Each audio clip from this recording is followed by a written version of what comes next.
This Friday is Purim, and of course, I always feel that I think people make a big mistake. What happens is that most people go to a holiday, whatever that is, right? And if they ask themselves, have they spiritually grown? If they're honest with themselves, they'll say no. I've eaten a lot, I slept, I ate, I davened, and I did whatever the mitzvah of the day is, right? But have they grown spiritually? Not really. And but most people don't want to look at that. Why is it they haven't grown spiritually? There are many ideas. But I always feel that one of the primary reasons is because they don't really know what the holiday is about, other than the historical event. Every event, every holiday in Judaism has a history behind it. Something happened to the Jews that obviously in some way initiated the holiday. The Torah, of course, says, which are the holidays like Pesach and Shavuos, and then you have Sukkot and Kippur and Rosh Hashanah and so on, and then of course there's Chanukah and Purim, which are of course are rabbinical. But the truth is that in order to really grow from a holiday, a Yom Tov, whatever you want to call it, you need to understand what it is. And it's not enough to understand the primary event. I call it the historical event itself is called the primary tikkun event. Because every holiday isn't a commemoration. That's not what its purpose is. Jews don't commemorate anything. Goyim commemorate, but Jews don't. Jews actively observe a Yom Tov to continue a process called tikkun, rectification. In some way, that observance of that holiday allows a Jew to accelerate or to advance the process where God will re-enter creation. It's a very different concept than what's called commemoration, So therefore, the holiday itself is called a primary tikkun event, even though it manifests itself as a holiday, as a historical event. But what you really have to understand is what's the guts of that event. What really happened in that event? And as a result of that, what can we take away? What's the lesson, so to speak, the spiritual lesson of that holiday itself? That is the question. And the truth is, if you want to grow from a holiday in any which way, you need to understand the real event. Not the historical event, but what really happened. Okay? That should be to you as a model in order to understand the whole concept of what a holiday is and how to grow from it spiritually. If you haven't tapped into that, you won't grow spiritually. So I don't care how many hamantashen you eat on Purim, how many hamantashen you eat, and and all the stuff, all the mishloach manos, you're going to get the cookies and the cakes and all that. You can sit and eat that all day long. It's not going to move you spiritually, you see. So I like to take this occasion to use this concept, this model of delving into the spiritual idea of a holiday in order to enhance and to hopefully enable you to grow spiritually. And since obviously this week, at the end of the week, Shushan Purim, of course, Yerushalayim, to really try to grow into that, but to really try to understand what Purim is about. And there's a lot of very important themes of Purim. So I'm going to try to cover what I can, and hopefully that will really help you what's called resonate with the Yom Tov, or the holiday. That's my purpose. Okay, now we'll start. First idea, if it wasn't for the fact that there was a Megillah that says there was an event that occurred. Mordechai is the hero, right? Esther is the heroine, right? Not heroine, but heroine, right? I don't want this to be an advertisement for drug addiction, but anyway. And of course, Haman is the villain, right? And then you have Achashverosh, he's got his role. It's really a fascinating story. It's a classic. I hate to say it, but it's a classic drama for Hollywood. In that sense, it's got everything you want. Drama, mystery, whatever. However, it has an incredible amount of spiritual concepts. And this is what you have to immerse in, think about, in order to really grow from Purim. Now, like I said, if it wasn't for the fact that the Torah talked about Purim, and the Megillah and so on, and actually said that this happened, I would never believe it happened. Why? Because Purim is a story of one miracle after the other. Now, miracles don't happen very often, you see. So when you look at a story that's one miracle after the other, what you begin to say is, what is this? This could never have happened, you see. What are the miracles of Purim? That's what I'd like to show you. There's between 14, at least 14 and 15 things that should never have happened, yet they all did. And that's what makes the Purim story so remarkable. Let's start from the beginning. The story starts off with, that Achashverosh has this humongous Suda. Oh no, the 180 days, it's incredible. And he was really celebrating the fact that the Beis HaMikdash wasn't built, but that's the Chazal say that. That's why he was celebrating. And so in any case, and all of a sudden he comes, and he's drunk, obviously. Everybody there is drunk with him.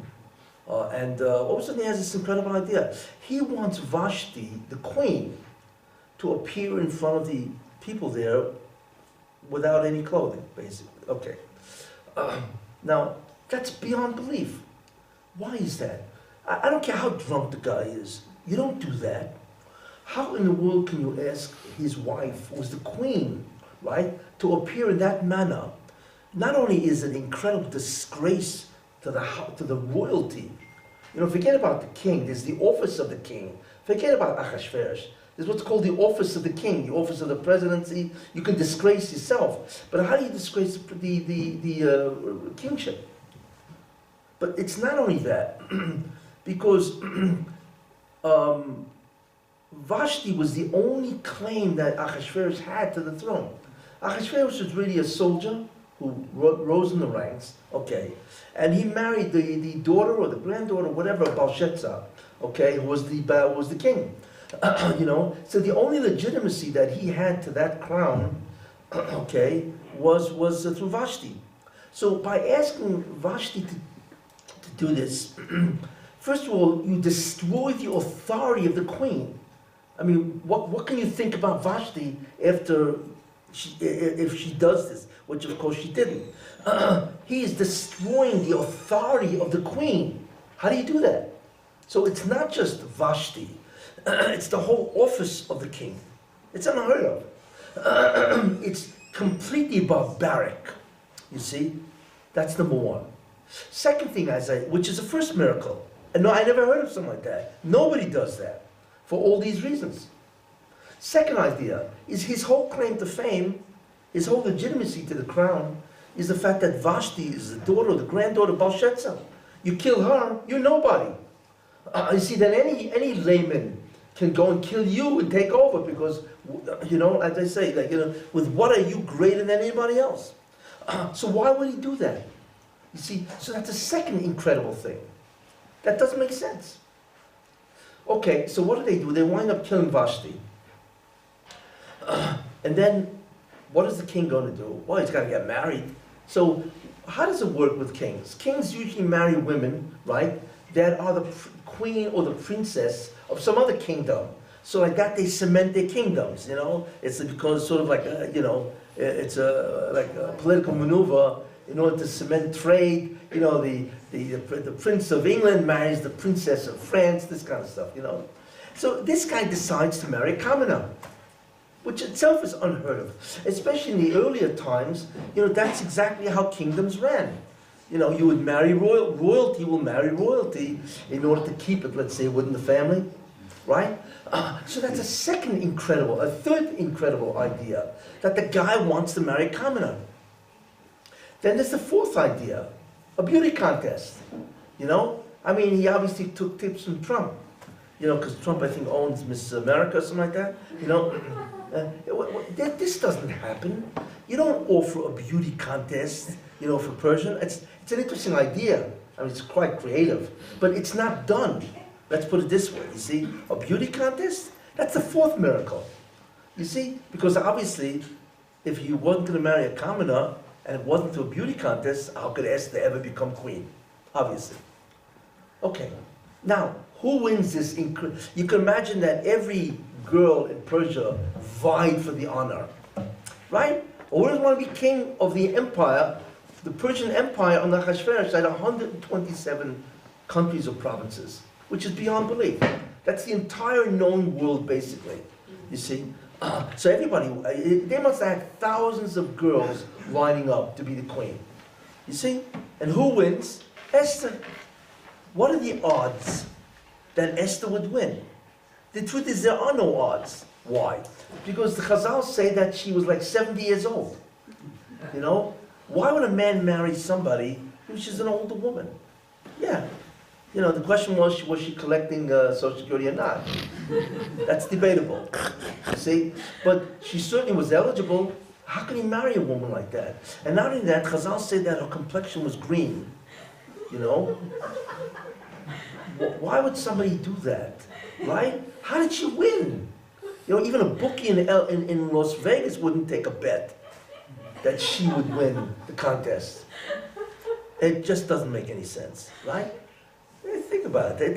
You know what the problem is? We read the Chumash and we do not subject it to the test of reasonableness. Whenever you read the Chumash or anything, always ask yourself, is this reasonable or not? Now, that, God forbid, that doesn't mean you don't believe it. Don't get me wrong, you know? But that's what generates questions. Is this reasonable? You see? Now, none of these things I said are reasonable. You see? But yet they happened. Right? Okay. So how many miracles we got already? 5. Now, next miracle. It just so happens that Bixen Viseresh is plotting to kill the king. Right? Now that happens. That itself happens, right? But that Mordechai should be in the exact spot at the time that they're plotting is incredible. I mean, chance, this is incredible. You had a FISA warrant. Yeah, a FISA warrant, yeah. But anyway, which itself, it's an unbelievable chance that he should be at the place where they were plotting, you see. And not only that, people, when they usually plot, they don't raise their voices. Clearly they raise their voices sufficiently where they could be overheard. Why would they do that? So that's called muzzle in spades. You see? Yet that's critical. So that's the 6th miracle. You see? And then, of course, what does Mordechai do? He tells Esther, and Esther reports this to the king in the name of Mordechai. Right? What would we expect if somebody saves the life of the king? We would expect that the king would reward him. I mean, he saved his life. Right? They would have killed Ahasuerus. Right? Now, if that's the case, then Ahasuerus should have said to Mordechai, right? Hey, how much money you want for this? Right? I'll make you a duke, whatever they had in those days, right? I'll give you a palace, an estate, right? And so on, you know? I'll even give you an apartment in Jerusalem, which is a fortune, right? But he deserved it. You see, so the question is, we find he never rewarded him. Because later on, he says, well, what did we do to Mordechai to reward him, right? That means he never rewarded the guy. I mean, is this guy yoked? You mean a guy saves your life and you forgot about him? How's that possible? You see? But of course that was critical for the whole Geula. But yet it happened. So what is that? The 7th miracle. That he never rewarded a man that saved his life. Then we have what happens, right? Right before the party of Esther and Haman and so on, the king can't sleep. Now that happens. Insomnia. You know, everybody gets insomnia at times, right? But what happens? So he wants to be put to sleep. So what does he do? He wants interesting material that will put him to sleep. So what does he do, right? He wants to read the chronology of the history, or whatever the chronology of the goings-on of the government of Persia. Now, people don't even read this. Who reads this stuff, right? Why would a guy want to read this? Maybe because he wanted to go to sleep, right? But this is normal to read the chronicles of the government, the ongoing administration of Persia. And I guarantee it was more than one volume, right? It had, who knows how many volumes that it had, right? So that itself is bizarre. Not only that, they walk over, and of the 50 volumes of the chronology of Persia, they pull out the exact one that has Mordechai in it. But more than that, I mean, how many pages is he going to turn? They open up the book, and there it is. What are the odds that he would read the book? They pull out the exact volume, and when they open the book, there it is, right in front of him. So he's reading it. Oh, it's incredible. It's a mess, you know? He reads it, and he sees Mordechai saved the life of the king, right? And he says, what do we do to Mordechai for this? So they told him, we didn't do anything for this guy. You know, I don't know what his reaction was, but he must have been astounded. How could they not reward a man like this for saving the life of the king? You see, these are Nisim miracles, one after the other. Okay, so now the king is thinking, well, what do I do for Mordechai? Right? This is in the middle of the night. Okay, like he didn't want to say, oh, let me wait for the daytime for this, right? He's thinking about this in the nighttime. And of course, who knocks on the door? Haman. Right? Now that itself is bizarre, because if the king is sleeping, I imagine it was nighttime. Why would Haman knock on his door, or whatever the room was, right, to wake up the king in the middle of the night? See, this is also bizarre. And that's what Haman does. He wakes him up, and the king says to him, what would you do to a guy? He has a brilliant idea. I'll ask Haman. He's a kluger. He's a smart guy. So what does he do? So he asks Haman, what would you do for a guy? You see? Now Haman answers something which stretches credulity beyond anything we can imagine. What does Haman say? Well, of course he thinks he means him, because he's a megalomaniac, right? And Haman says, here's what you do. You take your horse, your garment, right? Your crown. Essentially, you give everything you own, I mean, what characterizes you as the king, right? And you know what you do? You put it on this guy, right? And then you lead him through the streets saying, this is what happens to a guy that the king wants to honor. Now, sounds very interesting, but it was sick. Why? You can't believe how sick that was. Why? Forget about the fact that he was thinking of himself. You know, kings in the olden days, there was one thing they thought about all day. Who's going to kill me to take my throne? Think about that. That's why they killed their brothers and their sisters. I mean, you know, that's the first thing they did. As soon as the Roman emperor became Roman emperor, what did he do? He just slaughtered his immediate family, because he doesn't need rivals. And this goes on all the time in Rome, right? So the last thing you want to do is put in the mind of Ahasuerus that you want his crown, right? So how could you say that? You know, why would a guy say, by the way, you know, that the crown and the horse and everything else that belongs to you that actually indicates royalty, and you put it, you know, and you go through the street. And you see, so Ahasuerus says, is this kind of his mind? I mean, he obviously wants to take over. You see, he wants to take over my crown. So what he did unwillingly, or rather wittingly, I don't know what the guy did, right? But he put in the mind of Ahasuerus that Haman wants to usurp the throne. Which doesn't make sense. Why would a guy do that? Haman knows, he's not stupid. You can't be stupid and be the Grand Vizier. Not at least in Persia. In other countries, yes. You see? But in Persia, you can't do that. You have to have some measure of intelligence. So the question is, why would he do that? And again, it's Nisim. Because nobody does that. I mean, you want to overthrow is one thing, but you're going to tell the king you want to overthrow him by pointing this out? Anyway, so what happens? Something incredible. Mordechai, who was the enemy of Haman and so on, right? He is now leading. He's got the crown, the garment, and the horse, right? You see, and he's going through the streets of Shushan. Now, again, there's something else that doesn't make sense. You know, you want to elevate Mordechai, fine. But why debase your Grand Vizier at the same time? You see, there's many ministers that he could have made, you know, take the horse of Mordechai and go through the streets. The fact that the Grand Vizier, the second most powerful man in the entire Persia, would go lead this guy is a debasement, is a degradation of the Grand Vizier. Remember, and the Grand Vizier has to maintain authority, respect. It's critical for a king, you see? So by having his Grand Vizier leading some guy up on the horse there, you see, who is basically a commoner, is a tremendous degradation to the Grand Vizier. You see. which itself is incredible. And then, of course, we have the scene where Esther and Achashverosh and Haman, and then Esther accuses Haman. Yes, so Yeshmi, there's somebody who wants to kill the Jews and all that, right? And of course, which is really incredible, Haman is drunk, but he realizes he's looking at curtains in his own, and so on. So he falls on top of Esther, which is the worst possible position to be in, because the king had walked out fuming that Esther had accused him of trying to kill the Jews, And of course, Achashverosh walks in, and he can't believe what he sees, right? And he says what he said, you want to take my house, you want to take my wife too, right? Even that wasn't, itself is miraculous.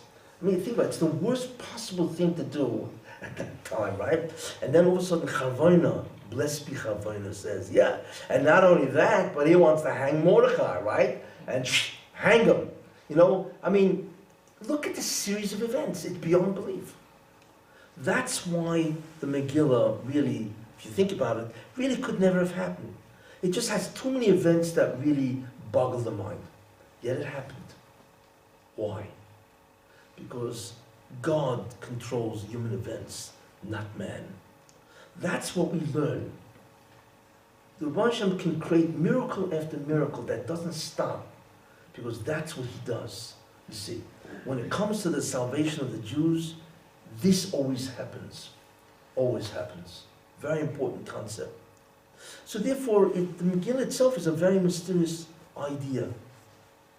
Now, but that's not the only strange thing about the Megillah. Haman is a strange person. Well, he's the Grand Vizier. He's the second most powerful man in the kingdom. Very powerful, you see. And all of a sudden, he's walking with whatever, his entourage, and Mordechai is there. Mordechai doesn't want to bow, right? So all of a sudden, he says to one of his guys, who's this guy? Why doesn't want to bow in front of me? So they say he's a Yehudi, you see? So all of a sudden, not Mordechai, Haman decides he's got to kill all the Jews. Now, what doesn't make sense is this. Okay, the guy didn't bow in front of you, right? So don't kill him, put him in prison. You see? So that's the first bizarre thing. The second bizarre thing, you want to kill him, it's one thing. Why do you want to kill the whole nation? You want to kill all the Jews because this man didn't bow? What, are you crazy? Not only that, it's not only that he's crazy, but what's incredible is that the Jews were hard-working people. They contributed an enormous amount of cash to the kingdom. In fact, that was how could you kill hard-working, loyal citizens that contribute tremendously to the upkeep of the kingdom? That doesn't make any sense at all. Yeah, that's what he decided. So the question is, why kill Mordechai? Why kill everybody? And not only that, the next question is, is that where it says there that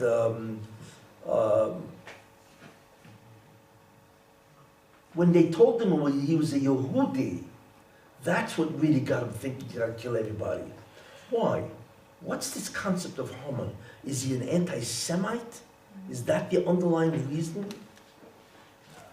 And not only that, why does the Megillah keep mentioning the yichus of Haman? Because it keeps saying, Haman ben Hamdasa. It repeats it many times.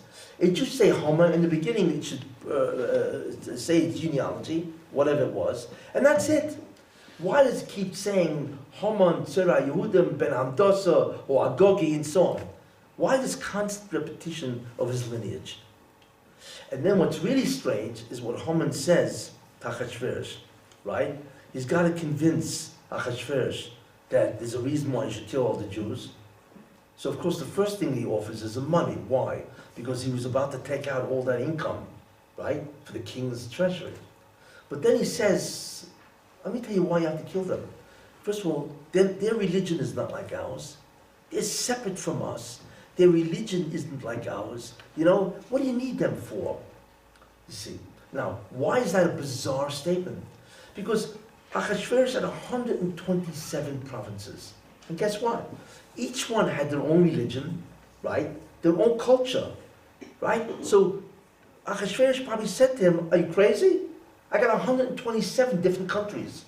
So what are you talking about, the Jews, that they're separate, right? And they have their own religion, they're not like us. There's 127 countries that are not like us. So what kind of an argument is that? strange. What was the argument of Haman? You see, that's the question.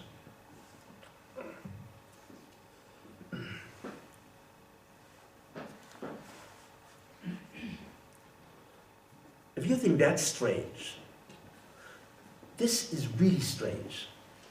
Who does Haman descend from? He descends from a nation called Amalek. Who is Amalek? I'll say this.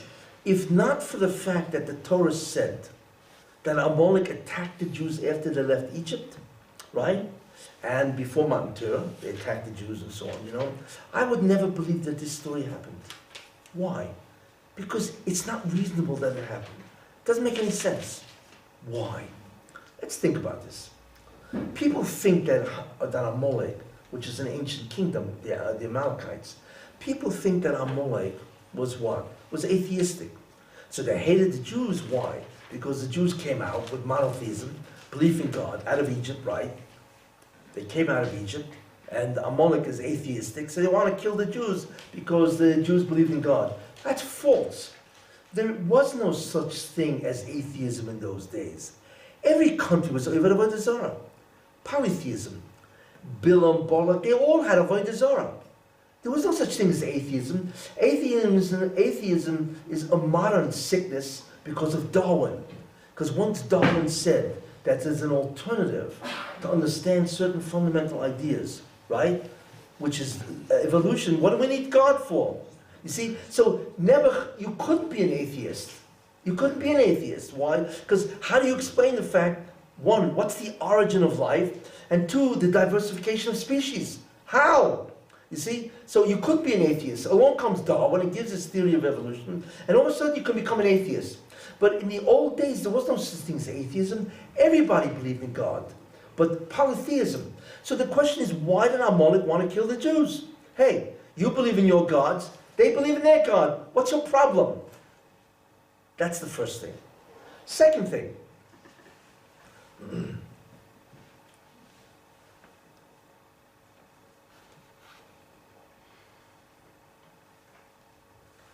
Israel was not a military threat to Amalek. The Medrash says that they had to cross 5 borders to get to the Jews. 5 borders? That means Israel is not a military threat to Amalek. So what are you going to war with them for? If they're not a military threat, there's only 2 reasons why nations basically war with other nations. One is for tribute, cash, right? Because like if they enslave the nation, then they get money, right? And the second thing is if they're under threat. You see, the Jews had no money. But, I mean, they had money because they left Egypt and so on. But they're not a military threat. And so why would Amalek threaten or try to destroy the Jews? There's no military threat here. And not only that, do you know what it cost to mount a war? Remember, they crossed 5 borders. And this was a wilderness. So it's not like they can kidnap farmers and take their food. It's a wilderness, there's nothing to take. Which means that they had to have a supply line through 5 countries. You see?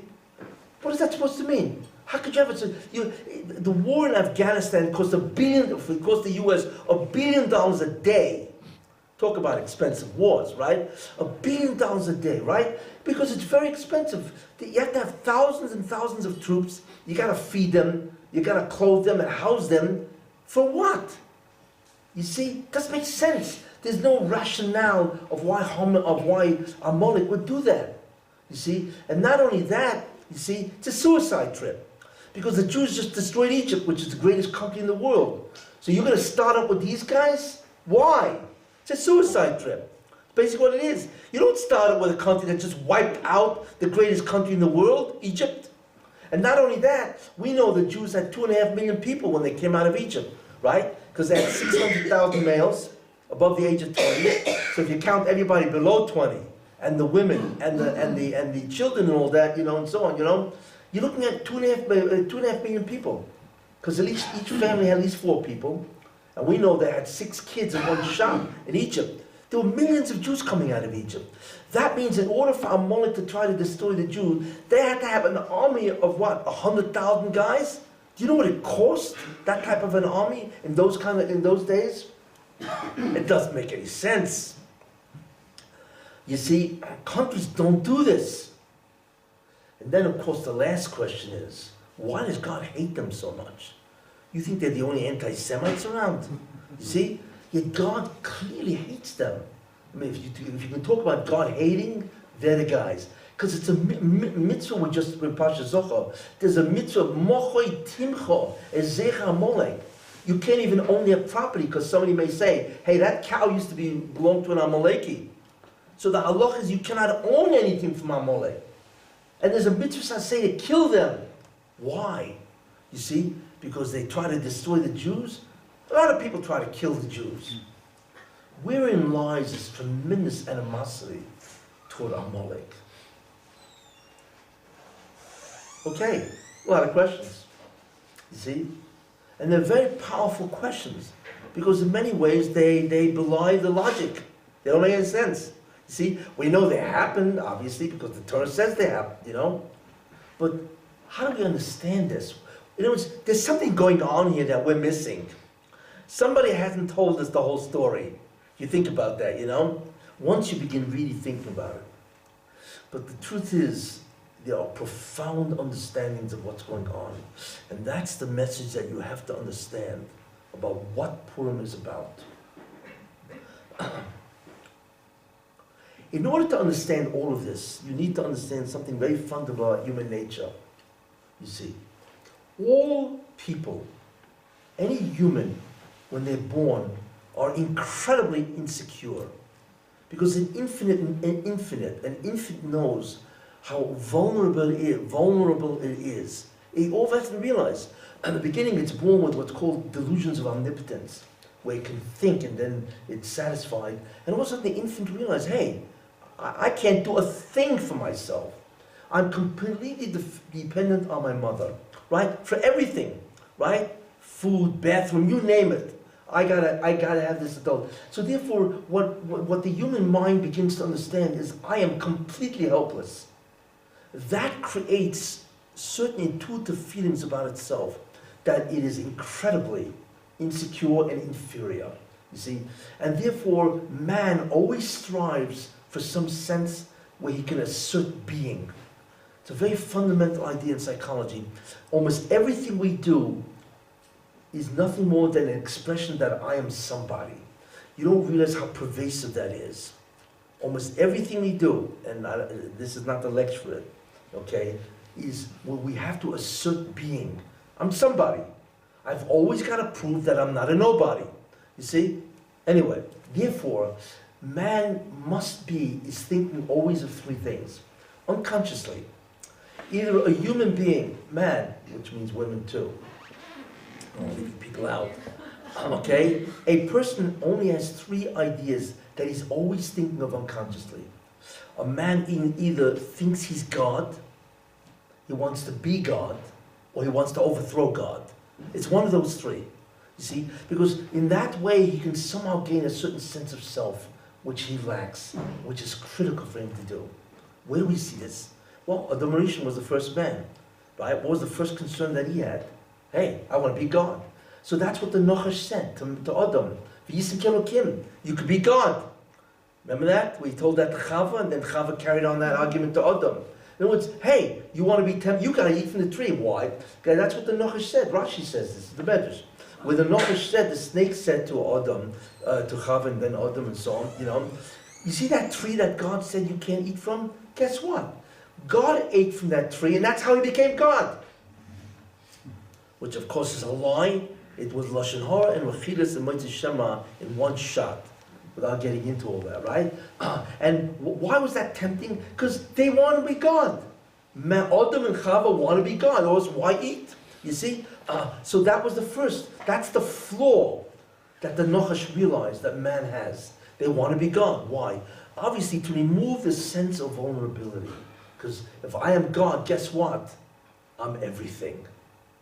That's the greatest cure for inferiority, is to be God. Second, overthrow God. Who wanted to overthrow God? Right? The Tower of Babel, the Migdal Bavel. Could you imagine a whole society building some kind of structure to war with God? It's like the whole progression of society became that, to war with God. They want to overthrow God. Because if they do that, then they can prove themselves that there's somebody because we killed God. That's the whole point of it, you see? That's the second concept. And the third concept is people think they're God. Moshe comes in front of Paro, right? Paro thought he's a god. All the pharaohs thought they were God.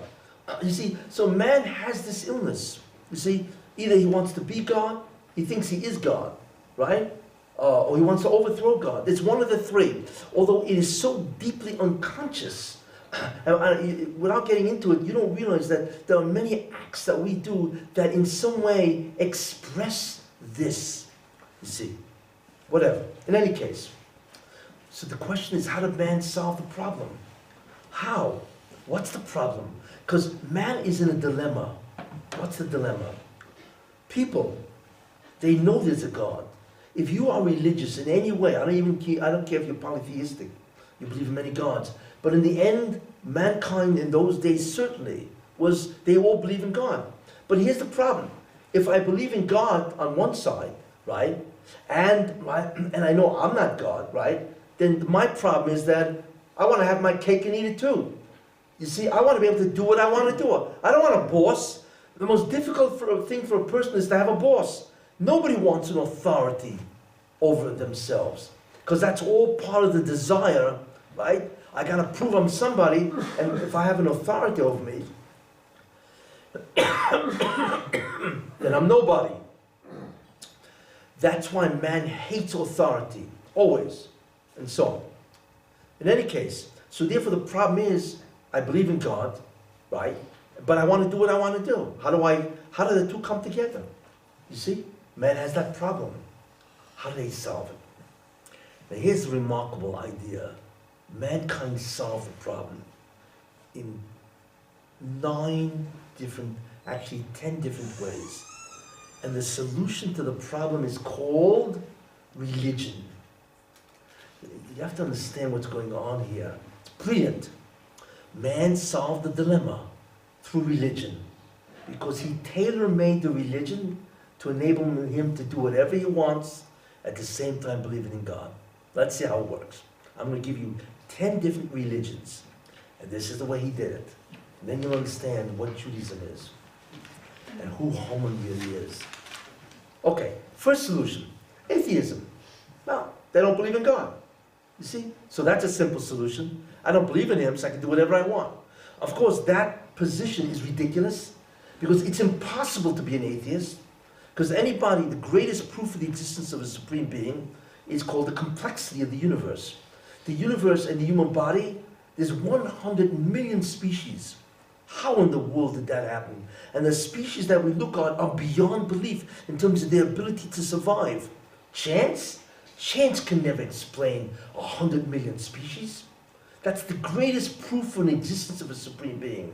The complexity of the universe that could never come through chance. And I don't want to get into all of that. Like the human brain itself has 100 billion neurons. All so perfectly arranged that you can actually think, you can remember. Nobody knows what these things are, basically, let alone how did the human brain come into existence. And of course the human body has 100 trillion cells, each one functioning. It's just astounding what just the human body is, and so on. Anyway, so you can't be an atheist. But people are atheists. Why? Because, hey, don't tell me what to do. That's the only reason why a person is an atheist, you know? Okay, but for those people who are a little more honest, they're not atheists. What are they? They are agnostics. You know, what's agnosticism? You know, I don't know. Maybe there's a God, maybe there isn't a God. You see? And until you prove it to me, I'll do what I want. You see? These guys live in uncertainty. You see? And that enables them to do whatever they want. You know, they don't deny the existence of God, but hey, unless you prove it to me, I'll just do what I want. So that's a second strategy to avoid God. Third strategy, Aristotle. Aristotle believed in a God, but he said that God has nothing to do with the universe, with man. Wow, isn't that convenient? Well, there's a God, right? But he has nothing to do with us. Hey, we're free, we do whatever we want. So that's a third strategy. Where they believe in God, you can do whatever you want. Fourth strategy, where there is a God, but he's limited. God is actually limited. You see? Isn't that what Bilam believed? When God appeared to Bilam, he said to him, who are those guys outside? So Bilam said to him, that's very interesting. It means God doesn't know everything, right? He's not omniscient. He doesn't know everything. If he doesn't know everything, hey, I can pull off some of my own stuff on the side. He won't know anyway. You see? So it enables a person to do whatever he wants, and since God doesn't know everything, hey, I can get away and do whatever I want. You see? So that's the concept of limitation of God. You see? And there are people who wrote terrible things about the concept that God is limited. He doesn't know everything. He can't do everything. Like somebody wrote a whole book, Why Bad Things Happen to Good People. And it was incredible apicosis what he wrote. That really God is good, but Nebuch, he can't do everything. He's not omnipotent. So he cannot stop people from suffering, even though they don't deserve it. I mean, you can't believe the meanness of this guy. But anyway, I don't get into that book, but there are people who believe that God is limited. Either he's not everywhere, he doesn't know everything, and he's not all-powerful. You see? Fifth strategy. Okay, it's true that, even if God doesn't know everything, but there are two gods. You see? Zoroastrianism. There's a God of good, and there's a God of evil. So you know what I'm going to do? I'm going to become a chassid of the God of evil. Right? And believe me, if the God of evil, then I can do whatever I want. You see? So by inventing two gods, one of good and evil, you could do whatever you want. That's the whole religion of Persia. Zoroastrianism. That's number 5. Number 6, polytheism. Why? Greeks had this, like 50 gods. You know? So imagine what the guy does. He says, between 50 gods, everybody's got a different shita, an opinion. So I'm going to pick all the opinions of the different gods that allow me to do whatever I want. You see? Wow. What a strategy. So polytheism is an incredible way to be able to do whatever you want. You see? So that's another incredible strategy that people pick and so on. Then there's number 7, where they actually, whatever you want to do, all the evil you want to do, you actually say that God does it also. If you look at the Greek pantheon of gods, right? What did they used to do? They used to steal and lie and rape. They did everything. So, there's a mitzvah in the Torah where it says, Lihidamas b'drachav, right? You got to imitate his ways. Boy, do they imitate his ways. Because what they did is they invested in God exactly what they want to do. Brilliant. It's a brilliant idea. And the Greeks did it and the Romans did it. You see? Number 8. Where a guy says, look, I can't do that to God. But you know what I'm going to do? I'm going to make the avodah of God, worshipping him, immoral. My religion says I have to kill people. You know how many religions say that? That have to kill. There was a whole sect in India. They're called the Thuggis, whatever these guys call themselves. They worshipped Kali. I don't get into that, the whole business. They had to kill people. It was part of the Avodah. You see? So what they simply did is they made the evil that they want to do, the zimo, the immorality, and all that kind of, and the murders and whatever, they actually made that as part of the divine service. You ever notice the ancient religions, all of them had a tremendous amount of sexual things as part of their avodah, as part of the temple service. Why? Because they made that the avodah. And the classic is Balpor. What they did. They used to, relieve themselves in front of their God. I mean, do you imagine this is a way to serve God? Yeah, for whatever that connotated. This is what people do, you see. Then there's the next strategy. And that is that God changed his mind. He changed his mind. God realized that the Torah is too difficult, so what he said is, hey, just believe in the guy. Christianity is that type of religion, where they believe replacement theology, where God changed his mind. You see, forget about the Torah, it's all about the New Testament. You see, forget about the Jews, they've been replaced by the Catholics. They believe that they are Beis Yisrael. You see, what does that mean? God changed his mind, right? And what they did is they enormously reduced the amount of avodah that you need. You see? It's incredible. Then the last one I hold as the most brilliant of all.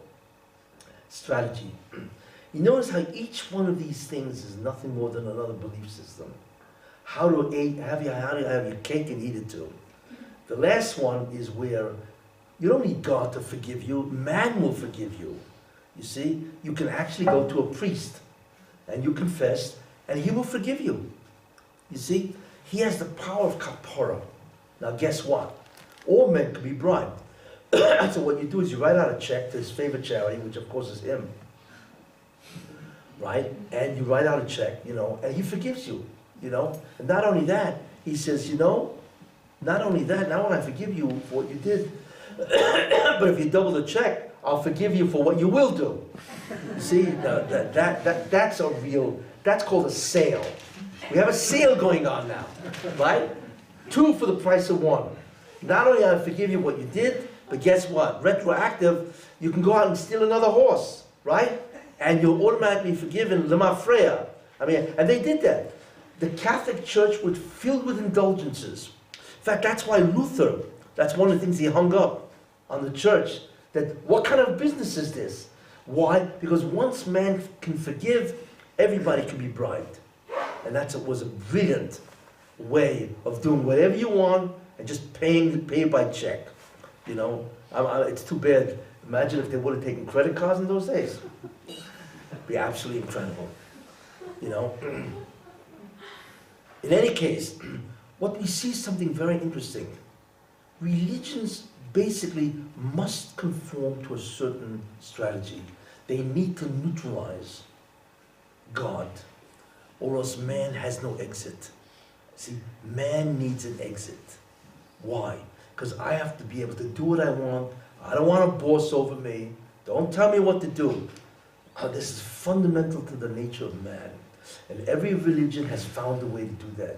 And I've just outlined 10 different strategies, which are really just 10 different belief systems, until you get to the 11th, Judaism. Why did they want to kill Avraham Avinu? What's the problem here? Everybody believes in God. It wasn't like Avraham. Avraham said, okay, I don't believe in your deities, But why did they want to kill Avraham Avinu? Because Avraham Avinu was an unbelievably dangerous person. Because Avraham Avinu said, hey, first of all, there's only one God, not many. So that itself was bad, because you mean polytheism is a great way of doing whatever I want. You're telling me there's one God? Bad news. Because then I have to deal with one God. But here's what he did, which was a kicker. He said that this God is moral, righteous, virtuous. You see. And not only that, he doesn't take any bribes. You see, what? You're not allowing me an exit. That's the most dangerous thing in the world. Not for a man to have an exit, therefore they had to kill him. It's one thing to believe in God, but to believe in a God that doesn't allow what's called a little something on the side is too dangerous. That's why they hated Avraham Avinu. And the truth is, that's why, if you really begin to think about it, that's why, which we will see, there's anti-Semitism. You know one thing, people don't hate Jews. That's not the problem. People hate God. That's the problem. And since the Jew represents God, they hate him, because he carries the message. And that's what the Chazal mean. Chazal say an incredible thing. They say, why is Mount Sinai, Har Sinai, called Sinai?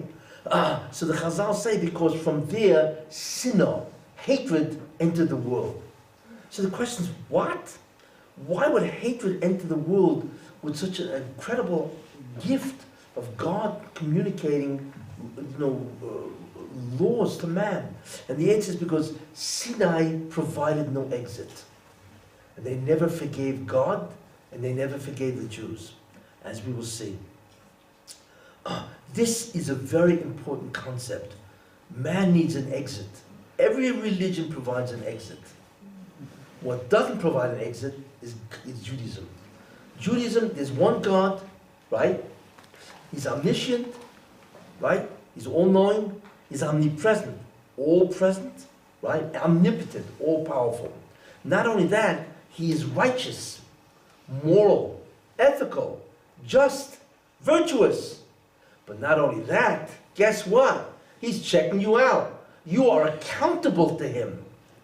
How do you stand in front of a God like that? He never forgets. You can't bribe him. You see? You're finished. That's why Judaism is the most dangerous man, in the most dangerous religion of all.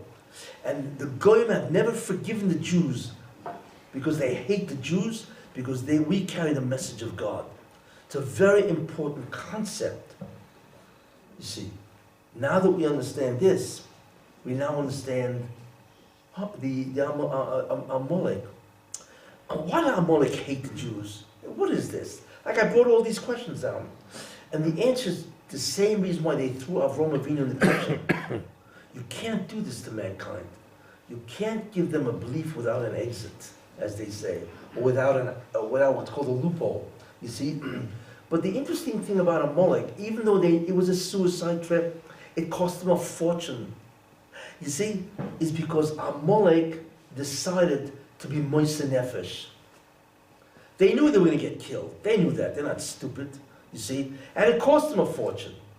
But they realized that it's not so much we're against the religion of the Jews, but the Jews have not provided us a loophole.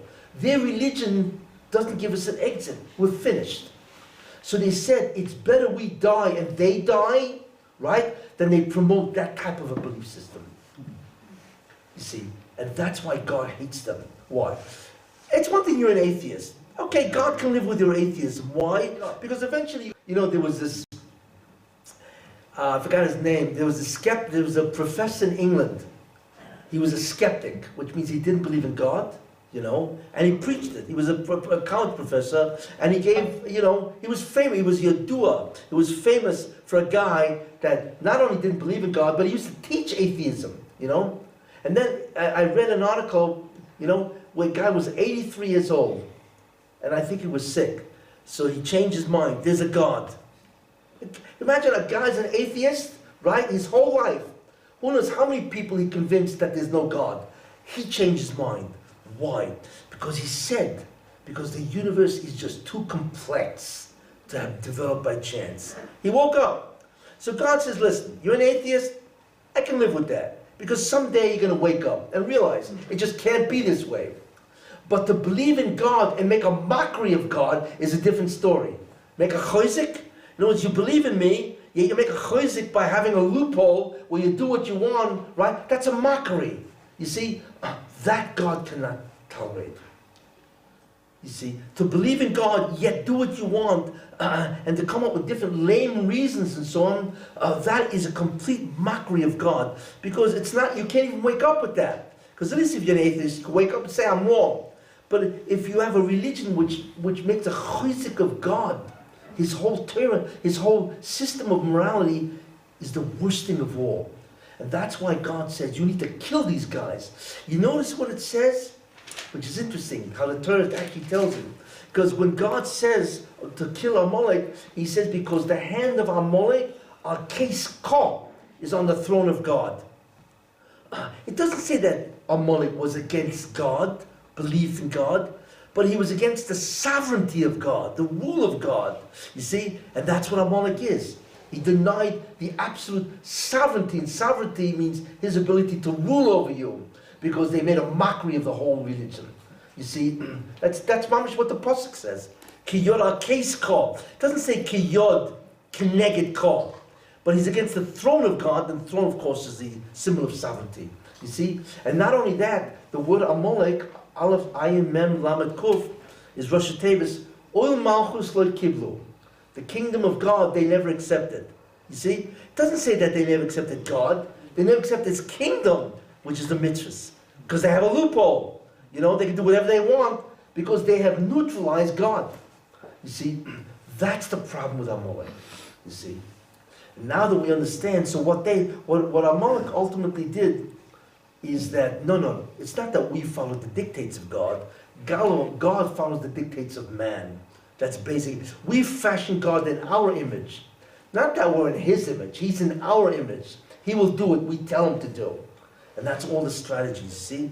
And now we understand Haman very well. Haman, and you understand what's really going on with Haman. Haman was the Grand Vizier, right? All of a sudden he sees this guy Mordechai, right? And Mordechai doesn't bow. So Haman said to himself, that doesn't make sense. Why? Because imagine if President Trump, right, or a king passed you, what would you do? It's in your benefit to bow. because he'll like you, maybe he'll do you favors, right? Right? Everybody wants to get to know a politician, especially a high-ranked politician, right? So he said to himself, it doesn't make sense. Why is Mordechai bound to me? He's antagonizing me. Why? Because he must believe that he can't have a loophole in God, right? That he must obey the dictates of God, and God says you can't bow to a man. Therefore, these guys still practice Judaism. You see, and Judaism is the old religion that my ancestors tried to wipe out. That's why he said, he asked the guy, who's this guy? Yehudi, he's a Jew. Jew? You mean this religion where there's no loophole, exit to get out, where they have to believe in God and serve God and not twist God and do what they want to do, which would have meant that he should bow. They still exist. Wipe them out. So what Haman really was doing, he wasn't killing Mordechai for Mordechai. He was carrying on the tradition of his ancestors. That's why the Megillah keeps repeating, Haman ben Hamdasa, the Yichus. Why does it keep repeating the lineage of Haman? To tell you that it wasn't only Haman's hatred. What he really was saying, I have to carry out the mitzvah of my ancestors that are Molech. I will carry on their tradition. I'm going to finish their job. Therefore, the Megillah is telling you what Haman really wants to do is finish the job of Amalek, you see. And that's why it keeps stressing his lineage, to tell you that that's really what he wants to do, you see. And then what happens? He comes over to Achashverosh, and he says, there's a nation, they're separate, right? They do what they want. They're alone, they have their own religion. What are you talking about? I got 127 countries. Everybody's got their own religion. Like it says in the Megillah, Kiksovim, Ulishainam. They all have their own languages, their own traditions. So what's this that you're telling out the Jews? But here's what Haman said. He said, wait a minute, every religion got a loophole. No problem. We got loopholes, they got loopholes. Jews have no loopholes. They're the most dangerous people on earth. You see, we got to kill them. And therefore Achashverosh says, you're right. Got to kill him. That type of a religion cannot exist where there's no loophole, there's no exit that we can't do, you see. It's a very important concept. So it comes out that even if you believe in God, you're still not safe. It depends, are you trying to compromise God? Which is really what Amalek was trying to do, you see. Now, you may ask yourself, wait a minute, what does this have to do with today? See? I mean, we live in a modern society, right? Is it possible that the concept of Amalek exists today? And the answer is, boy, does it exist today. Let me show you how. One of the greatest examples of Amalek was Hitler, Yamach Shemayim. Do you know why Hitler hated the Jews?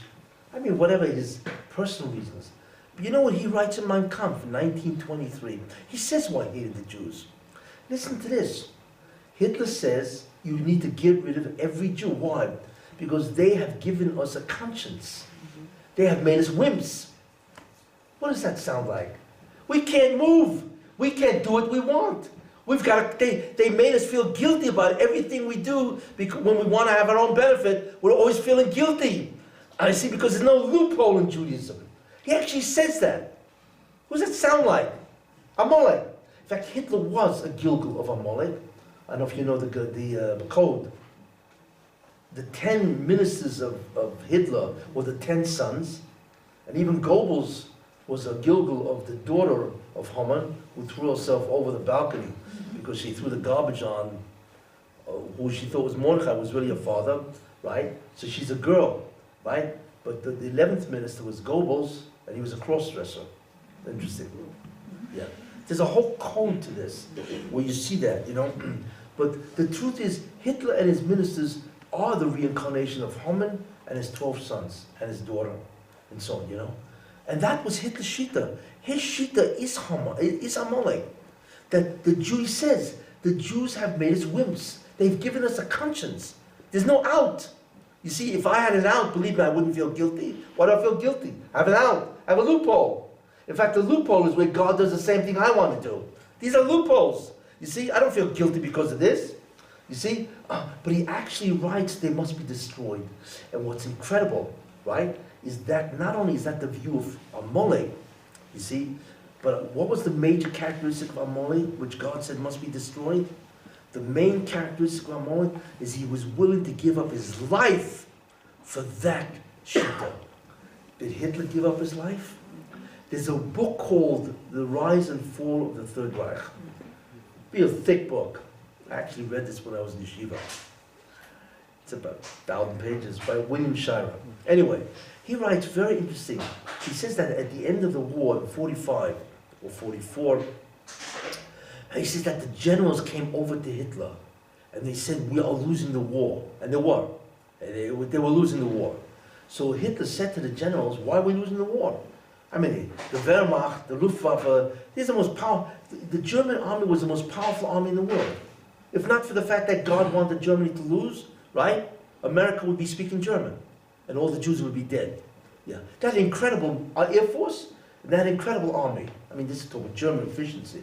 You know, they used to come in with the blitzkrieg and all that stuff, just wiped out everything. You know, if not for the stupid mistakes, they're not stupid. They're divinely inspired mistakes that Hitler made. Russia was one where he refused to let the, if you know all the mistakes the guy made. And not only that, he was bombing England, the Royal Air Force. He was destroying England, the whole Air Force. And what he wanted to do is turn back. So the general said, are you crazy? Just keep it up for another 2 weeks and you've wiped out the Air Force of England. And that's the end of Britain. She said, no, I'm not going to do it. He turned around the whole Air Force and went toward the other side, you know, the eastern side and so on. And because of that, the RAF, Royal Air Force, was able to regenerate. It's a miracle. As Bershom did that. It's all divine. There are many miracles in the war, which is beyond belief. But if you really read the miracles of World War II. But that's the only reason why Germany lost, you see. But when the generals came to Hitler, they said to the guy, we're losing. So he said, why? He says, why? Because in order to win the war, you need troops. What's the problem? Because the troops that should be in the front can't get to the front because you're using all the railroad cars to ship the Jews to the concentration camps. He told them that. Shirer writes this, you know. So they told him, maybe you cut it out and then it's come on your railroad cars. What did Hitler say then? Get lost. Which is astounding, because here's the man who dreamed, right, that the Third Reich would be 1,000 years. Remember the Third Reich, 1,000 years? Yet he was willing to give all of it up. He knew they were losing. And he was willing to give it all up to destroy the Jews. Not one Jew has to live, even though Germany is collapsing. What is that? That's incredible treason. That is real treason to Germany. The Germans have no concept of what treason is. You see, it's the ultimate betrayal of Germany. You see, how could you put the destruction of a people ahead of the Third Reich? You see, that's suicide. Commit suicide. It was a German collective suicide. So who does that sound like? That's Amalek, literally. But it's not just them, you see. And this is what you begin to see, you know. Reformed, conservative, Reconstruction. You notice what they do? They believe in God, but what are they trying to do? Compromise God, aren't they? They're trying to change. They need loopholes in the religion. That's really what they do. Well, you don't have to have this, we change the davening, right? And of course you can write on Shabbos because of course you got to get to shul, so what's the problem of writing, you know? Excuse me, you're dictating to God how to run? It's fascinating to see that the whole concept of, or the philosophy of the Reformed conservative movement and Reconstruction is, in many ways, is an Amalekite philosophy. I hate to say that because they're Jews, you know, and they are Jews, there's no question about that. But they are so lost in their need to compromise God, they're doing exactly what all the other religions have done. Except now it's not called other religions, it's called Reformed, Conservative, Reconstructionist Judaism.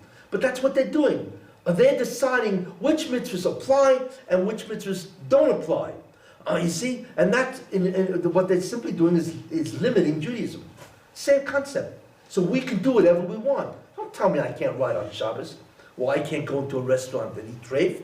You know, all this is permitted today. We are modern. That's exactly the concept of what they're doing. They are compromising God. And that is an Amalekite philosophy, which all the nations of the world have done, except the Jews, you see. And that's why it's an incredible, what is happening then is just, it's a modern day event, phenomenon. That's really what's happening, you see. Where do you see, you know, it says in the Torah, which you begin to realize, it says many times, the Rebbe Shem gives Moshe Rabbeinu a commandment, right? And then it says, Moshe did it, Kasher Tzivo Hashem es Moshe, as God commanded Moshe. Everyone know why it says that? Moshe did exactly what God commanded him. Why does it always say that? Because the Rebbe Shem is saying, that's the opposite of Amalek. He did what I said. He didn't try to compromise me, or add whatever he thinks, you know, or try to modernize some of the mitzvahs. No, exactly what I said, that's what he did. That's the religion of Judaism. So that's why I keep saying, Kasher Tzivo Hashem es Moshe. You see, and that's why the Moshe gives such shvach to Moshe. You know, whatever I said, he does. And that's why it said by him, by Aaron HaKohen, you know, and the Jews, they did exactly as Moshe commanded, which was one of the greatest shvach, compliments you can pay the Jews. You see? And that's what God is saying. He didn't think about how to get out of this, how to change it, how to modernize it, how to make it easy for them. No, they did exactly what I said.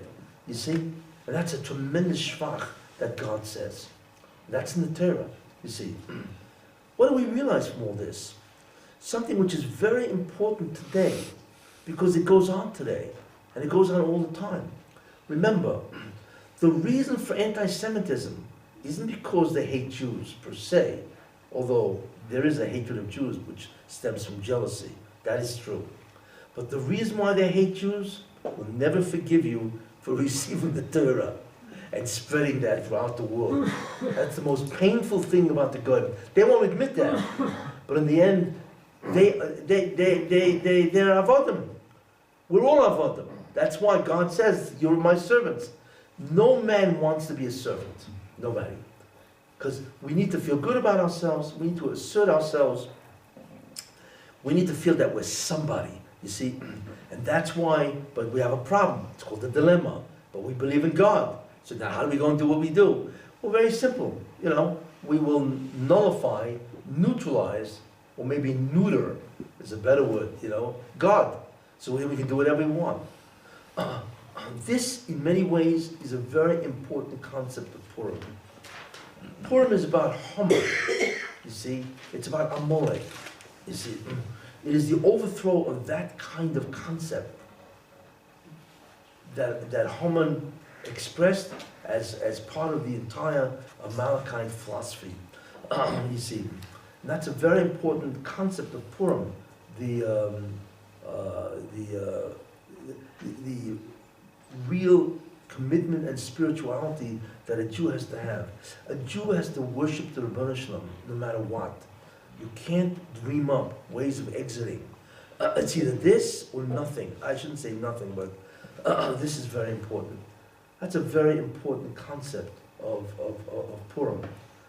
In terms of what I started this year, in terms of the miracles, that's, by the way, we take a look at the fact of all the miracles, which of course, how in the world did they happen? That's the whole concept of the costume. Because a costume is nothing more than, I appear one way, but I am really not the way I appear. I am underneath the costume. Because Purim has so many miracles, what is clear is that behind the costume of nature is God. That's why we wear costumes, by the way. You see, that's a very important concept, that God is behind everything. You see, and with Purim it becomes very obvious that He's behind, and that's why to commemorate, or rather to express that idea, we wear costumes. It's not because we want to imitate Halloween. No. You see, some people have that idea, right? It's because we realize that behind everything, and by the way, that's why the name of God is not in any way mentioned in the Megillah, which people point out and say, that's incredible. How could you have a holy writing without God being mentioned? And the answer is, That's why the Megillah is a costume. God is behind the Megillah. Because none of this could have taken place if there isn't God. It's an incredible event. See, that's a very important idea, that everything is run by God ultimately. You see, and that's the concept of costume. Another idea which is very important about Purim, you see, which we see in the end, you see. The Gematria, it says, Baruch Mordechai, Oror Haman. Blessed is Mordechai, Oror Haman, right? It says that you have to get drunk, right? Where you do not know the difference between blessed is Mordechai and cursed is Haman. I can imagine how drunk you got to be. You know what I'm saying? But the question is, what is this? You know, what kind of mitzvah is that? To get so drunk or to become so unaware that you don't know the difference between blessed is Mordechai and cursed is Haman? Why would this be a mitzvah of Purim? You know? And it's not because it's a sales pitch for wine. That's not what it is. You see? They didn't invent this mitzvah. The question is, why is this mitzvah? And there's a profound understanding, which is also very important. To us, there's a hero called Mordechai, right? And there's a villain called Haman, right? He tried to save the Jews, and Haman tried to destroy the Jews. To us, villainy and heroism is distinct. But the truth is, to God, there is no such thing as a hero and a villain. Why? Because everybody must do what God wants. Whether you are a tzaddik or Rasha, the divine agenda must be fulfilled. And it is irrelevant what you want to do. However, you are allowed the choice. If you contribute to the agenda of God, tikkun, then you get rewarded. If you contribute to try to obstruct that agenda, even though you can't, you get punished. But in the end, think about that. The agenda, or the divine agenda of God, must get fulfilled. You see? Therefore, you have to reach a point of being that drunk or whatever, where there is no difference. Because to you there's a difference, but to God there is no difference. Both do the will of God, which is incredible. Every Rasha does the will of God. In fact, if it's not part of the agenda of God, he cannot succeed. You see? And that's why we get drunk. You see? So therefore comes out that Haman. Think about that. Haman did the will of God. Why? In fact, I can imagine Haman is up there screaming, I get reward. I should get reward for this. What did he do? Because the Haman wanted to kill the Jews, he actually contributed to all the Jews doing tshuva. Think about that. They wouldn't have done this kind of tshuva without that threat by Haman, right? So he can walk up in front of God and say, hey, I caused them to do tshuva. Of course I did it, but I wanted to kill him. So God says to him, look, of course, because I put you there to make sure that they do tshuva. But since your mental state, your mindset was to kill him, I'm not going to reward you. Although you should know he did reward him, because generations later, somebody's actually a descendant of Haman. You're one of the Tanoim. I'm not sure if it was Rabbi. It was actually one of the descendants, and that means Haman gets schar. You should know. If any of your descendants become great Talmidei Chachamim, you collect. Because in some way that's attributed to you, even though you're so far up the ladder. You see? So in a certain sense, he was rewarded, you know? But what we see is an incredible thing, that Haman is a shliach of God. There is no difference to God between blessed Mordechai and cursed Haman, because Haman really, to us, he's cursed, but to God he's blessed, because he's carrying out the divine agenda. See? That's why there's a mitzvah, that you have to become so intoxicated, where there is no difference between the two. It's an interesting concept, you see. And that's why the gematria of Baruch Mordechai and Ora Homa is exactly the same. How much? 502. 502? Yeah. Thank you. That's it. The gematria is the same, which is incredible. The gematria of Baruch Mordechai is 502, and the gematria of Ora Homa is 502. That's astounding. Yes? They're both the same gematria, which means what? That they are really the same type of message. You see, that they're both agents of God. Except to us, there's a villain and there's a hero. To God, they're all my messengers. Except the question is, can they collect? That's the only difference between the two. That's a very important lesson. What that tells us is that everything is run by God, literally. And if you see evil succeed, it's because it's part of the divine plan. That's why. But God is behind it. And to show you what that means, which is another thing that Shara brings out, do you know how many attempts there was to kill Hitler? It's incredible. There's so many people that wanted this guy dead. The classic case is where somebody put a bomb. There was this huge desk, and Hitler attended a meeting, and somebody put a bomb. There was a big desk and it had really strong legs. But he took a suitcase, not a suitcase, a suitcase, yeah. Briefcase, yeah. There was a bomb in it, and he put it on the side that Hitler would sit, right? And of course, had that gone off, it would have killed the guy instantly, right? So what happened was, somebody saw that, and it was in the way, so he took the suitcase and put it on the other side of the leg. And because he did that, Hitler was saved. Now wait a minute, that's a miracle. What does that mean? That was a miracle, that God saved Hitler's life. And I'll tell you another incredible story about Hitler. When Hitler was in World War I, all right, he was part of the army of Germany in World War I, So one night, he had a dream. He dreamt that his whole barrack was going to be blown up. And he woke up in the middle of the night. I mean, it's incredible. He dreamt that his barracks were going to be blown up. It was in a barracks with other soldiers. He woke up and the dream was frightening. It was real. So he didn't know what to do. So he got up and he ran outside. And 5 minutes later, a bomb hit that barrack and killed everybody. Hitler was like a centimeter away from dying. There were so many attempts in his life. Who saved him? God.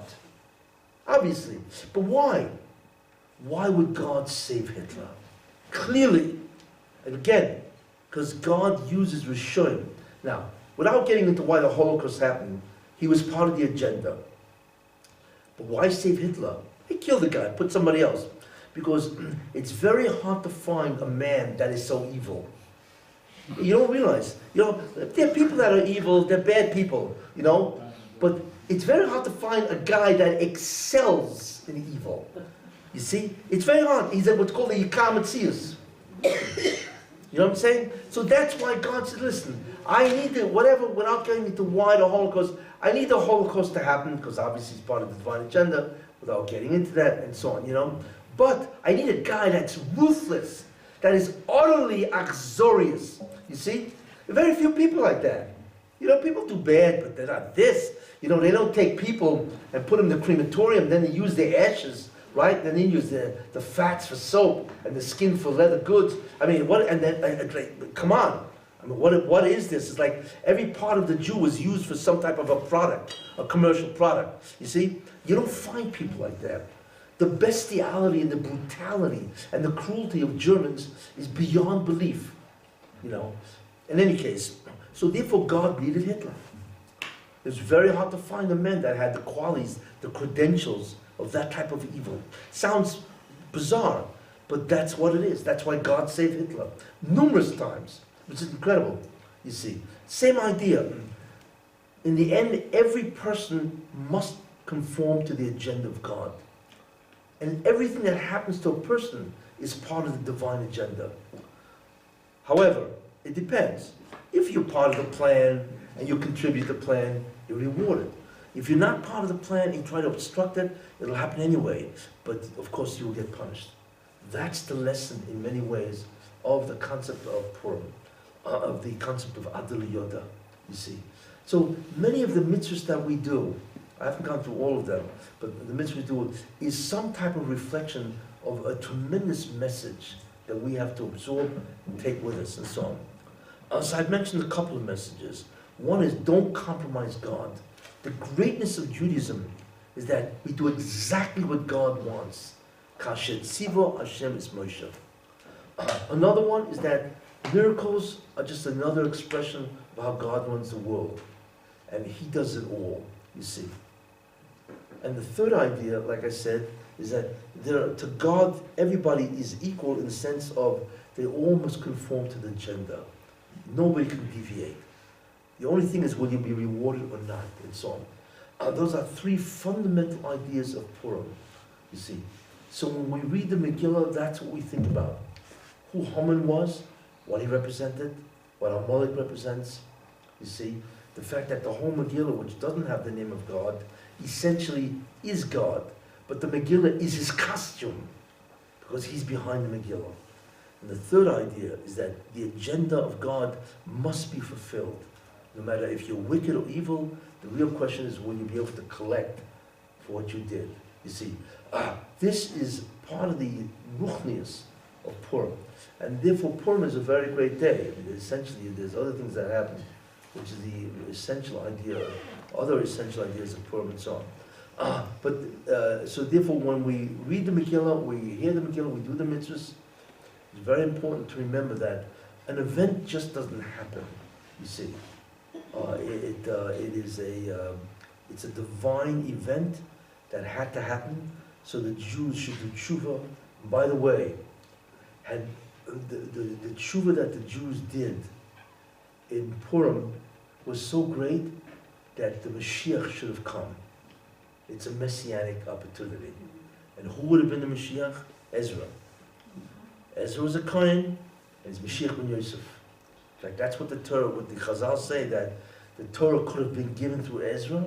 Roy Shetinos and Torah through Ezra. What? That means he was as great as Moshe. If the Torah could be given, that means he could have had the greatest form of prophecy, which essentially means he was worthy to be like Moshe Rabbeinu, because he was the Mashiach. Almost. Why wasn't he the Mashiach? Because the Jews didn't come back with him to Eretz Yisrael. That's why. Only 70,000 Jews came back. The overwhelming majority of Jews remained in Babylon. And therefore, in those days, the Mashiach would only come through schus, merit, not because it's the end time. You see? And therefore, Purim was a time that could have been a messianic opportunity to be redeemed, but it wasn't. And obviously, it's not the only time and so on, you know. And I want to leave you one more idea, because it's an incredible thing.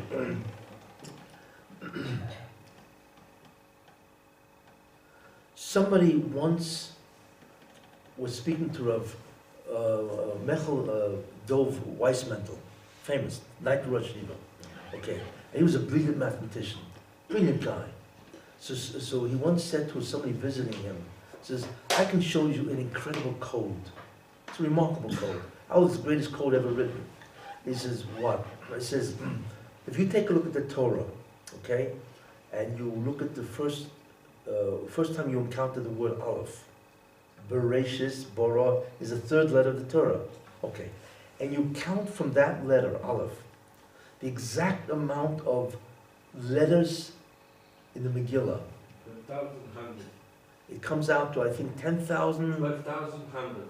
Or I think it's 12,192. Whatever it is, if you count the amount of letters in the Megillah, right? Which I think is 12,000 or something like that. Let's assume it's 12,192, right? You'll come to the next letter when you count that, okay, is a samach. If you count another 12,192, which is the exact amount of letters in the Megillah, you will come to a tuf. And if you count another 12,192, which is the letters in the Megillah, you'll come to a reish.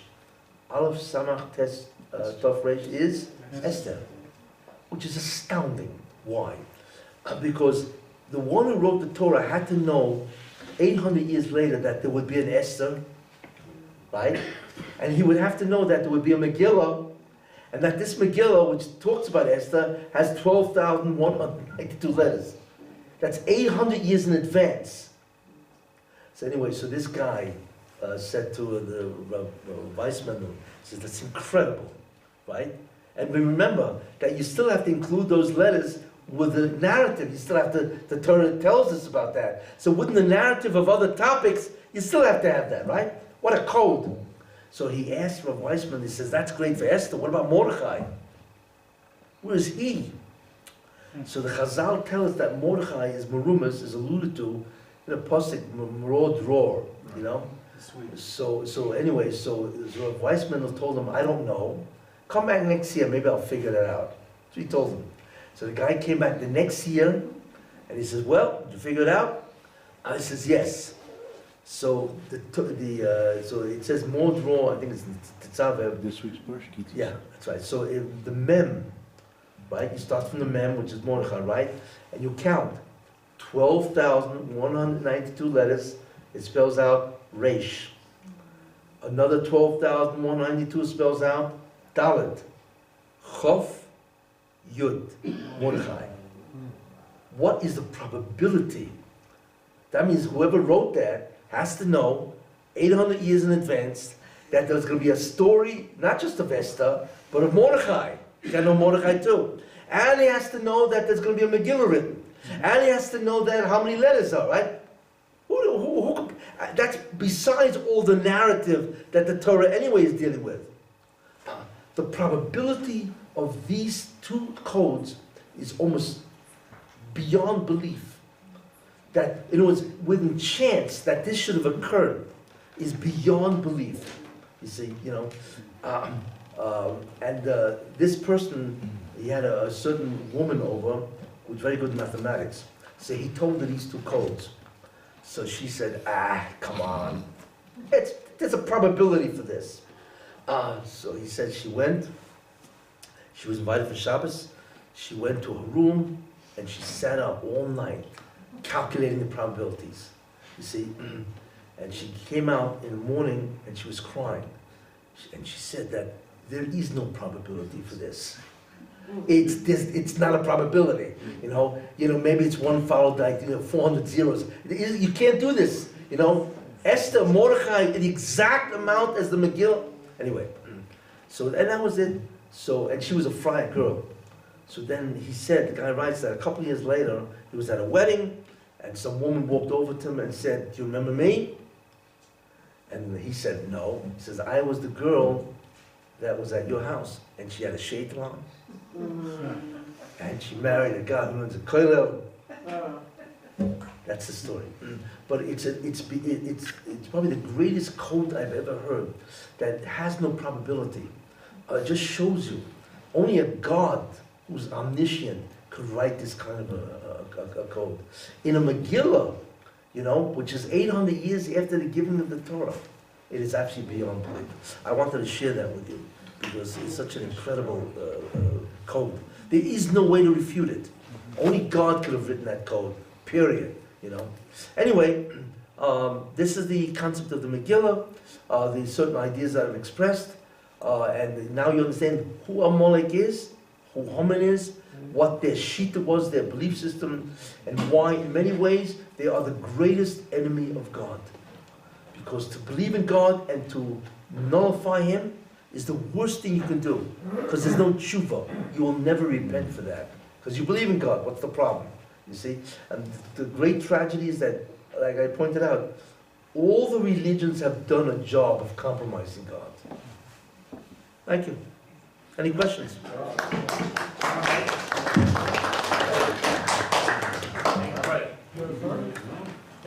Any questions? Rabbi, I have two questions. Two. Two for the price of one, huh? Which is the loophole? Who? Which is the loophole of the compromission of Islam? Islam? Yes. And What's their loophole? Yes.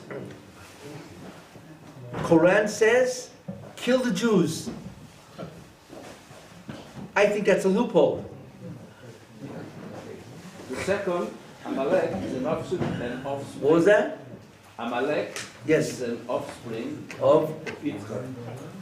Yeah. Well, he's actually a grandson of Esau. Yeah. Yeah. Because, It belongs to us. yes, you're right. So does the Reformed and Conservative, right? They also belong to us. Eren Rav also. Yeah, what can we do, right? Yeah. What's going to be with Mashiach, with Amalek when Mashiach comes? What the role or what will happen to the concept Amalek? Well, ultimately speaking, the Amalek is the end. Amalek is the end, and the one who is an Amaleki is Goig. Goig from the land of Mogog is an Amaleki, right? and he ultimately will unite the world against the Jews, especially Jerusalem. My feeling, which I've expressed in my lectures on tape, is that the UN is the representative of Amalek. The Gematria of Gog and Magog is 70, and there are 70 nations. There are branches, but there are really 70 nations, and the UN is against Jerusalem. It's incredible. They actually are fulfilling the whole role of Amalek. But Yechezkel, when it says against Jerusalem, anyway, yeah. So that's. I hold it's the UN, yeah, because the terrible slaughter of the Jews that the Torah talks about, Chazal, the Holocaust absorbed the slaughter. So the war against from Gog and Amalek will not be a war in which there's tremendous amount of death of Jews. It won't be that way. But there will be confrontations. But in the end, it will be Amalek against the Jewish people. Yeah. and it is. They hate the Jews. The UN is a body, that represents the world.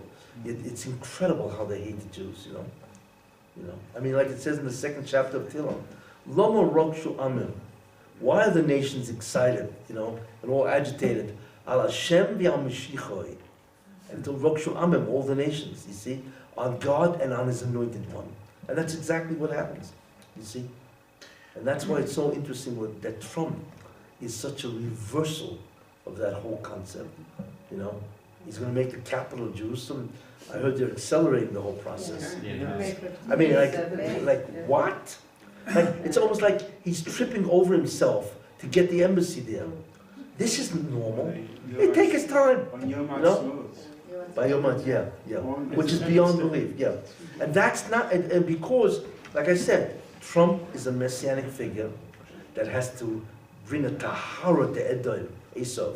And that's why God is destroying the Democrats. It's a whole, because they're the Rosh of Esau in America. And it's interesting to see what's going on, even with Netanyahu and so. But anyway, this is all an acceleration of the process. So the creation of anti-Semitism was a very integral part of Hashem's plan. Well, let's put it this way. God doesn't make them hate Jews. It's his man's bechira. He has choice, He doesn't want nations to hate the Jews, because by hating the Jews, they destroy themselves. Like it says, V'nivruchu b'cho by Avram Avinu. In all the nations of the world, we bless you. So if you're going to hate the Jews, what are you doing? You're cutting your nose to spite your face. Does this make sense? But that's stupid. They don't realize that everybody who stands up against the Jews is destroyed. I mean, just take a look at the whole history, And this is what they do, you see? But listen, until the Mashiach arrives, But Hashem Dafka wanted to create us as a minority and give us a hard time. He could have created us as a majority. No. He didn't. Well, actually, I never really understood I don't want to, that. yeah, I know, let me give somebody else a chance. I can respond to that, it's going to take too long. Okay. Okay? Yeah. I'm listening with What was that? Question is that you said that everything should have a reason for Yes. For events. So Yes. this events of Purim, what is the reason that this happened? And when you said that Why Purim happened? why punishment? Why this gezerah happened?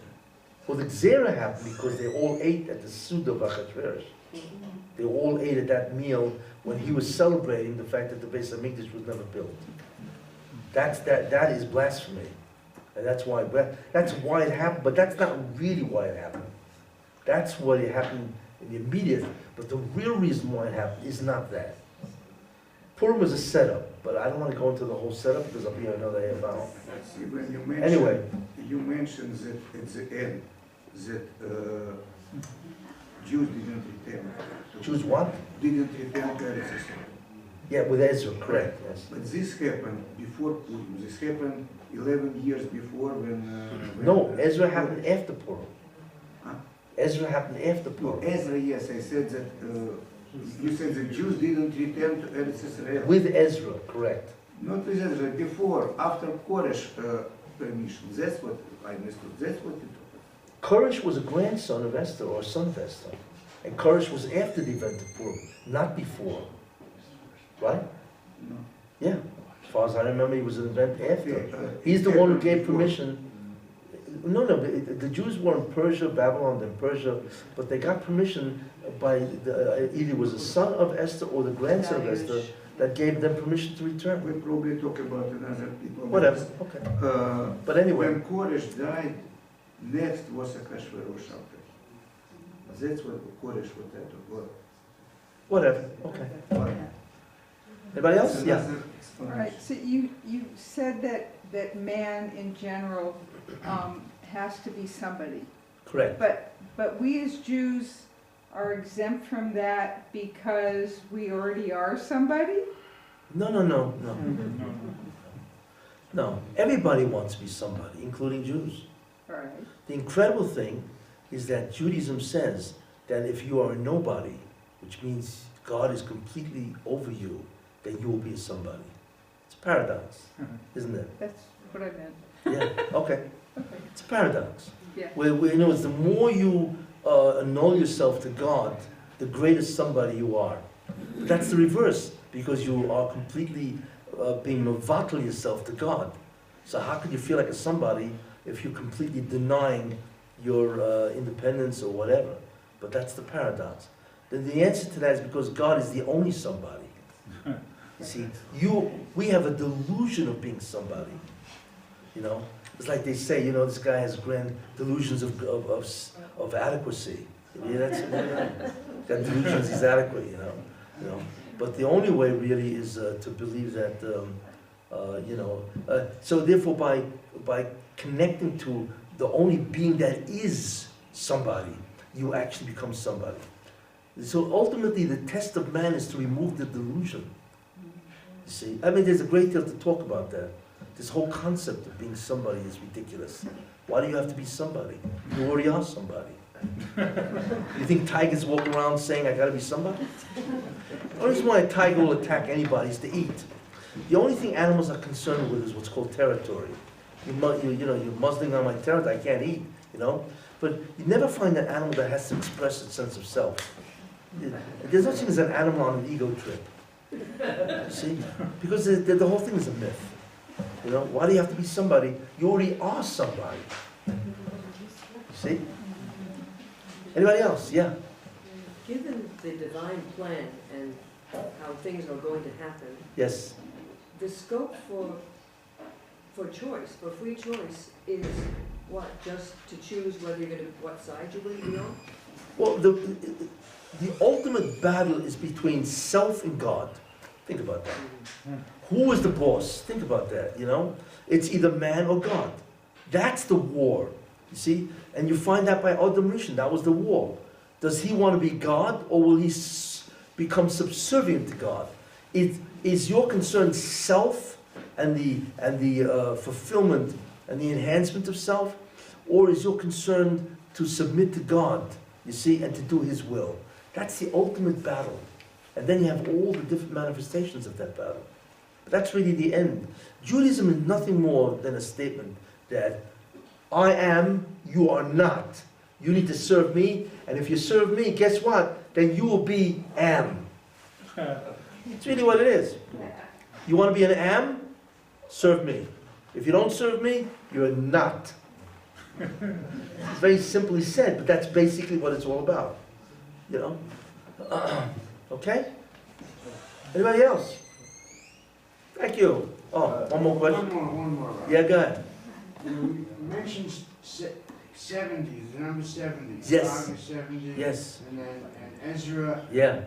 wasn't Mashiach because They didn't come, yeah. only 70 came with him. Yeah. Does that relate anything to the 80% that you said in your last lecture that's not going to happen? But the fact that the Yehudim in, we'll just say America, that they're so comfortable and they're so everything, well, is there any correlation? Do you feel the comfort of the Yehudim in America that just are not going to come here? You talk about Israel? Yeah, Israel. You know, in order for Jews to come to America, Israel has to change. From What did I America. say? From America. Yeah, yeah. In order for Jews from America to come to Israel, Israel has to change. Israel has changed. Israel, in many ways, although, obviously you can practice religion and so on, but Israel, unfortunately, is hostile to Judaism. You see it all the time. You see? Israel is a very secular society. In fact, it's not even a democracy. It's not a democracy because it's a matter of musical chairs. They appoint each other. There's no vote. You don't vote for a person. You vote for a party. So therefore, all the allegiance is toward the party, not to the people. It's not even a democracy, really. It's an oligarchy, where a bunch of men control the government. But Israel, unfortunately, is a secular society. You see, and the Haredim exist here, and they struggle here to maintain society and to maintain themselves. So the Jews will come to Israel eventually, but this place has to change. The Erev Rav has to go. The Erev Rav is fundamentally the Israeli government, and they are in many ways hostile. Not everybody, but there's a great deal of the government that's hostile to Judaism. They're not hostile to Jews. See, people confuse that. They're Jews, and there's an Avos Yisrael, there's no question, but they're hostile to God, to Judaism. They don't promote it. On the contrary, they put up enormous amount of obstacles and so on. I mean, there's so many different ways. The educational system, the kids walking around in public school here that don't even know Shema Yisrael. I mean, it's beyond belief, and therefore, I believe that it will only really change when the Israeli government is removed, and God will do that very shortly. He's actually in the process of doing it.